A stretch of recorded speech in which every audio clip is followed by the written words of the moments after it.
I want to go back to something I mentioned at the top of the show, like the Reserve Bank this week saying we've got to put 140,000 Australians out of work to crack down on inflation. This stuns me. Joining me is the panel, former New South Wales Labor Treasurer Michael Costa and Victorian Liberal MP Renee Heath. Michael, is the Reserve Bank right that unemployment is too low and we need to, get more of it? Look, I think the Reserve Bank needs to take some lessons in communication and sensitivity. However, the fundamental point they should be making, and I think they were trying to make, is that there is a trade-off between inflation and employment, and that's always been the case.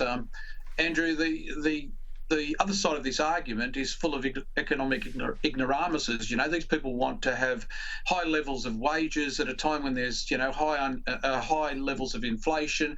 They want to have greater government spending, rent caps. I mean, there's a litany of things that you see out there in the marketplace, supposedly for economic ideas, that will just make the situation worse. I mean, the way this was framed was, insensitive. But there is a trade-off. And if the unions are concerned so much, they ought to focus on the federal Labor government. The fact of the matter is, we're bringing 700,000 people into the country over this 2-year period. We're going to have record levels of immigration. We've got budget deficits at every state level, apart from the 2 states that are reliant on fossil fuels, and that's only short term.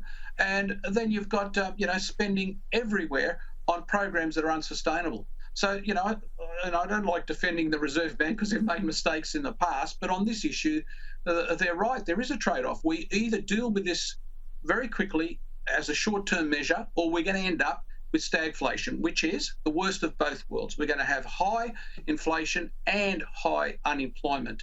And, I just think there's no choice in this matter. In terms of, this employment issue, if we took some of the pressure off on immigration, that would create a framework for a balance in the labour market. But you can't increase wages by 7%. In New South Wales, they just increased wages by 4.5% with no productivity. It's a recipe for disaster. The historical record proves this.